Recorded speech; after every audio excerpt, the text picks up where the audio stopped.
हाय, मैं हूं Gauri and welcome to the FNO update. एक फ्लैट स्टार्ट के बाद निफ्टी और सेंसेक्स में एक माइनर रीबाउंड देखा गया। हालांकि क्योंकि ये फर्स्ट पुल बैक था, एज एक्सपेक्टेड दोनों ही इंडाइसिस में एक ग्रेजुअल फॉल देखा गया ऑफ ओवर 1% एंड दोनों ही इंडाइसिस ने ब्रॉडली अपना 200 EMA टेस्ट किया।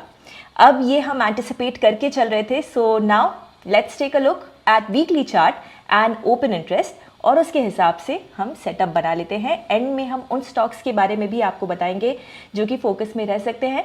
सो स्टे ट्यून्ड एंड हमारे चैनल को सब्सक्राइब जरूर कर लीजिए। सो हमारा लास्ट व्यू था कि अगर निफ्टी इन सारे लोज के नीचे क्लोज होगा ऑन वीकली चार्ट तो स्ट्रक्चर बेरिश ही रह सकता है। इंडेक्स की क्लोजिंग प्रीवियस 3 वीक के लो और हैमर के हाई के नीचे रही, which is a signal of weakness by the way. ऐसे में यहाँ पर लॉन्ग जाने का कोई साइन नहीं है। यहाँ पे हमारा जो व्यू है वो बेरिश है with immediate resistance around 24,200 zone. अगर इंडेक्स डेली चार्ट पे अपनी नवंबर मंथ लो की क्लोजिंग देता है तो इसमें वीकनेस और ज़्यादा बढ़ सकती है। अब क्योंकि इंडेक्स 5 दिनों में लगभग 4% से ज़्यादा गिर गया है तो ऐसे में आप बेरिश कॉल स्प्रेड्स को प्लान कर सकते हैं। मंथली एक्सपायरी का ओपन इंटरेस्ट अब हम देखते हैं तो इंडेक्स में 24,000 की कॉल पे सिग्निफिकेंट कॉल बेस बना हुआ है। इस जोन में इंडेक्स को रेजिस्टेंस विजिबल है।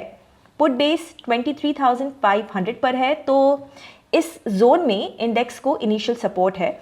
ऐसे में इन स्ट्राइक्स की ब्रीच पर फर्दर क्लूज मिल सकते हैं। सेंसेक्स की वीकली क्लोजिंग भी नेगेटिव ही रही और यहाँ भी इंडेक्स पिछले 3 हफ्तों से लो के नीचे क्लोज हुआ है। ऐसे में यहाँ भी जो सेटअप है वो हम सिमिलर ही रखेंगे।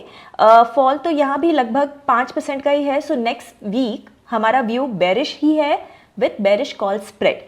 हालांकि ये भी ध्यान में रखिए कि इंडेक्स अपने क्रूशियल सपोर्ट जोन को अप्रोच कर रहा है। ऐसे में यहाँ पर वॉलेटिलिटी बढ़ सकती है तो प्रॉपर हेजेस के साथ ही हमको यहाँ पर काम करना है, ये याद रखना होगा। अगर इंडेक्स इस 76,700 की जोन की क्लोजिंग दे देता है तो डेली चार्ट पे वीकनेस और बढ़ सकती है। फॉर बेटर डायरेक्शनल क्लूज हम सेंसेक्स का ओपन इंटरेस्ट और उसकी पोजीशनिंग मंडे के प्राइस एक्शन के बाद मॉनिटर करेंगे।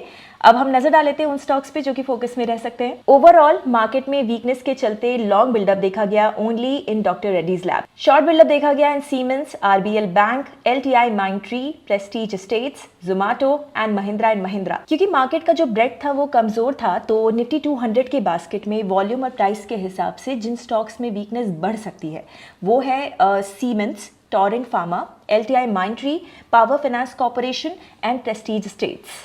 अगर आपको ट्रेडिंग और इन्वेस्टिंग एक्सपर्ट से सीखनी है देन एक्सप्लोर कीजिए अपलर्न को, जहां पर केवल 999 के प्राइस पर आपको मिलेगा 3 महीनों तक हमारे वेबिनार्स और कोर्सेज का अनलिमिटेड एक्सेस। ज्यादा डिटेल्स के लिए डिस्क्रिप्शन चेक कीजिए। आपको ये वीडियो कैसा लगा आप हमें कमेंट्स में बता सकते हैं या फिर इस वीडियो को लाइक एंड शेयर कर सकते हैं। ऐसे और भी वीडियोस अगर आप देखते रहना चाहते हैं then please hit the subscribe button, क्योंकि हम हर रोज आपके लिए ये वीडियो लेकर आते हैं। जल्दी मिलेंगे नए वीडियो के साथ। Investment in securities market are subject to market risks. Read all the related documents carefully before investing.